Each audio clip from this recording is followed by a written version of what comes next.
Yes, बिल्कुल सही पढ़ा आप लोगों ने। आज आपको वुड के बारे में सारी नॉलेज मिलने वाली है, सारी जानकारी मिलने वाली है। बट उसके लिए आपको वीडियो को लास्ट तक देखना है। लास्ट तक अगर आप देखेंगे और स्किप नहीं करेंगे तो वुड से जुड़ा कोई भी कंफ्यूजन आपके माइंड में नहीं रहने वाला है कि वुड को कहाँ यूज करते हैं। गाइस, अगर आपने मेरे चैनल को अभी तक सब्सक्राइब नहीं किया है तो सब्सक्राइब कर लीजिएगा, क्योंकि हम लोग सीख रहे हैं अंग्रेजी बोलना। और हाँ, बेल आइकन भी प्रेस कर दीजिएगा, जिससे आने वाली वीडियोस आप तक तुरंत पहुंच जाती हैं, नोटिफिकेशन आप तक पहुंच जाता है, जिससे आपको पता चल जाता है कि हम लोग की नई वीडियो आ गई है। और वीडियोस पसंद आ रही हैं सो लाइक भी जरूर कीजिएगा और शेयर भी जरूर कीजिएगा। इससे दूसरे का भी बेनिफिट हो सकता है, दूसरे का भी फायदा हो सकता है। तो चलिएगा, स्टार्ट करते हैं, वुड के बारे में जानते हैं। वुड की अगर हम बात करें तो वुड को सबसे पहले हम जानेंगे कि वुड को पास्ट में कैसे यूज करते हैं। मतलब जब हम किसी व्यक्ति से अपने पास्ट की, अपनी हिस्ट्री की बात बताते हैं, किसी भी व्यक्ति से के पास्ट के बारे में हम बताते हैं, तो हम वुड यूज करते हैं। कैसे? क्योंकि वुड बिल की पास्ट फॉर्म भी होती है, मींस सेकंड फॉर्म भी होती है। और इसको हम यूज कैसे करते हैं पास्ट में? अगर आपको किसी से ये बोलकर बताना है कि मैं ये काम करता था, हालांकि इसके लिए हम आई यूज टू एक्शन भी यूज करते हैं। आई यूज टू एक्शन, जैसे मैंने कहा कि जब मैं छोटा था तो मैं गिल्ली डंडा खेला करता था। गिल्ली डंडा खेलने को हम अंग्रेजी में बोलते हैं play tip cat. Play tip cat. और मुझे बोलना है कि मैं जब छोटा था तो मैं गिल्ली डंडा खेलता था, तो मैं बोल सकता हूं when I was child I would play tip cat. Yes, When I was child, I would play tip cat. इसको हम I used to play tip cat भी बोल सकते हैं। I used to play tip cat. जब मैं school जाता था तो मैं सुबह 5 बजे उठा करता था। When I used to go to school, आप इसको ऐसे ही बोल सकते हैं, When I would go to school, I would get up at 5 o'clock. Yes, when I would go to school, I would get up at 5 o'clock. तो जब भी हम पास्ट में किसी भी बात को कहते हैं कि मैं जब ऐसा करता था तो मैं ऐसे करता था, तो उसके लिए हम यूज करते हैं I would action। क्या बोलते हैं? I would action। अब चलेगा नेक्स्ट यूज के बारे में हम जानते हैं would की। अगर आप किसी व्यक्ति से रिक्वेस्ट कर रहे हैं, या फिर आप किसी व्यक्ति को कुछ ऑफर कर रहे हैं, या फिर आप किसी को कोई प्रपोजल दे रहे हैं, तब भी आप यूज कर सकते हैं वुड। कैसे? सेंटेंसेस के हिसाब से समझते हैं, सेंटेंसेस के द्वारा समझते हैं। अगर मान लीजिए आप मूवी देखने के लिए जा रहे हैं और आप अपने किसी फ्रेंड से बोल देते हैं कि देख, मैं तो मूवी देखने जा रहा हूं, तू मेरे साथ आना चाहेगा?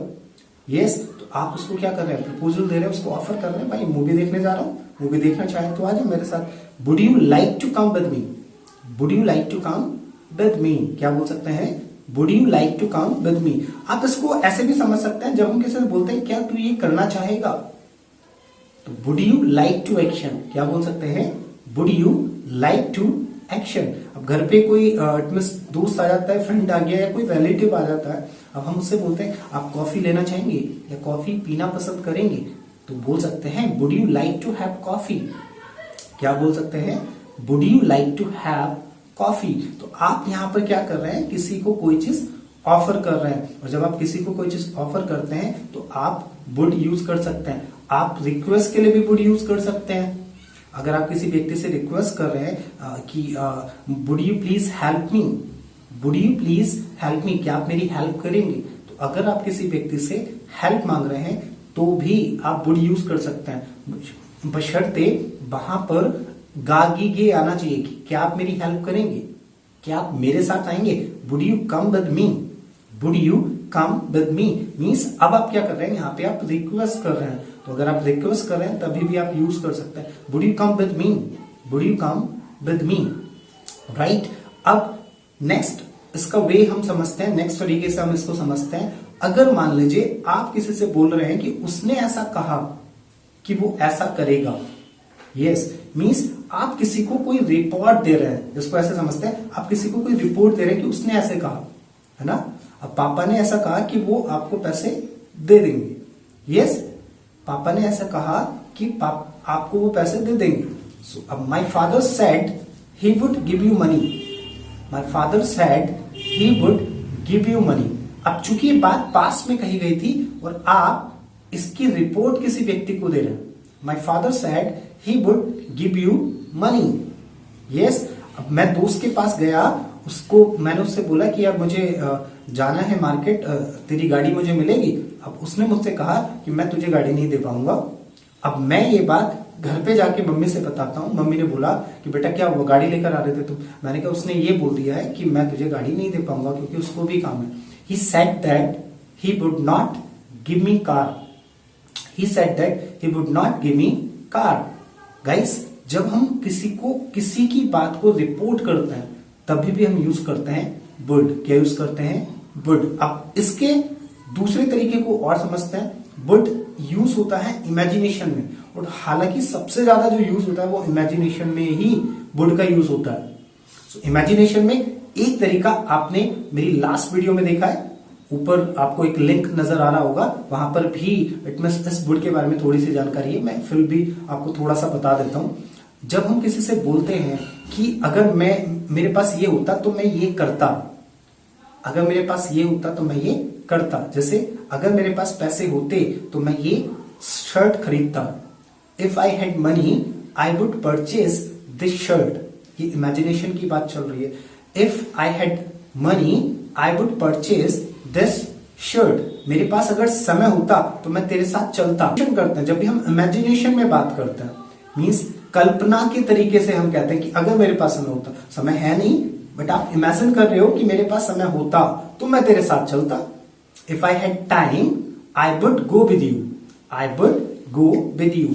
अब नेक्स्ट तरीके को समझते हैं। नेक्स्ट तरीका होता है वुड हैव। वुड हैव कहां यूज करते हैं? वुड के साथ में हैव यूज होता है, और जब वुड हैव होता है तो वुड हैव के बाद एक्शन की थर्ड फॉर्म लगाते हैं। वुड हैव के बाद एक्शन की लगाते हैं थर्ड फॉर्म। वुड हैव कहां यूज करते हैं? हम बोलते हैं कि अगर मेरे पास ये होता तो मैं ये कर लेता। अब दोनों ही बातें हम पास की कर रहे हैं कि अगर मेरे पास पैसे होते तो मैं कार खरीद लेता। अभी की बात नहीं करें कि खरीदता, मैं बोल रहा हूं मेरे पास पैसे होते तो मैं कार खरीद लेता। यस, तो जब हम बोलते हैं कि अगर ऐसा होता तो मैं ये कर लेता, मैंने बोला कि अगर मेरे पास पैसे होते, if I had money, if I had money I would have purchased the car. If I had money, I would have purchased the car. अब मेरे पास हिस्ट्री में पैसे नहीं थे और इसलिए मैंने हिस्ट्री में कार को नहीं खरीदा। अगर हिस्ट्री में पैसे होते और मैं कार खरीद लेता, तो जब हम बोलते हैं कि अगर ऐसा होता तो मैं ये कर लेता, तो हम उसके लिए यूज करते हैं I would have action third form. जैसे एक और एग्जांपल लेते हैं कि अगर मैं भूखा नहीं था, अगर मैं भूखा होता तो मैं खाना खा लेता। कभी कभी ऐसा होता है हम किसी के घर पे जाते हैं, अब जब उसके घर पे गए और हम इतनी जल्दी में होते हैं, जैसे कई बार ऐसा होता है, आप लोगों ने देखा होगा, बहुत सारे लोग आपके घर में भी आते होंगे या आप भी जाते होंगे। जब शादी होती है किसी की तो उसके कार्ड्स को हम डिस्ट्रीब्यूट करने के जाते हैं, कार्ड्स प्रिंट कराने के बाद कार्ड्स को बांटने के लिए जाते हैं। सो कई बार ज्यादातर लोग क्या करते हैं, बाइक से या कार से जाते हैं किसी सिटी में, और जितने भी रिलेटिव्स होते हैं उनके यहाँ पे कार्ड्स देने जाते हैं। जब कार्ड देने जाते हैं तो कुछ लोग ऐसे होते हैं, बोलते हैं कि आ जाइए, बैठ जाइए, चाय पी लीजिए। तो चाय तो कई बार हम पी लेते हैं। और कुछ लोग के घर पे खाने के समय पहुंच जाता है। जब खाने के समय पहुंच जाते हैं तो वो बोलते हैं खाना खा लीजिए, लेकिन हमें इतनी जल्दी होती है, इतना सारा काम होता है उस समय, तो हम लोग क्या करते हैं, हम बोलते हैं कि नहीं अभी फिलहाल नहीं, फिर कभी खाएंगे। और बाद में जब उनकी कॉल आती है तो वो बोलते हैं कि अरे आप तो आए थे, खाना भी नहीं खाया, खाना खाने के समय था। तो आप बोलते हैं कि मैं भूखा नहीं था, अगर मैं भूखा होता तो मैं खाना खा लेता। दोनों बातें पास की हैं। मैं भूखा नहीं था, I was not hungry, I was not hungry. अगर मैं भूखा होता, if I were hungry, if I were hungry I would have taken food. I would have taken food. I was not hungry. If I were hungry, I would have taken food. I would have taken food. तो जब हम बोलते हैं कि मैं ऐसा कर लेता, मेरे पास समय नहीं था वरना मैं वहां चला जाता। I did not have time. अगर मेरे पास समय होता, if I had time, if I had time, I would have gone. Yes, if I had time, I would have gone. मैं जा चुका होता या मैं चला गया होता, I would have gone. I hope आपको सारा कुछ समझ आया होगा। अगर समझ आया है तो वीडियो को लाइक जरूर कीजिएगा, वीडियो पसंद आई है और शेयर भी कर दीजिएगा। चैनल अभी तक सब्सक्राइब नहीं किया तो चैनल को भी सब्सक्राइब कर दीजिएगा, यस, और बेल आइकन भी प्रेस कर दीजिएगा। आज के लिए इतना ही। Thank you very much.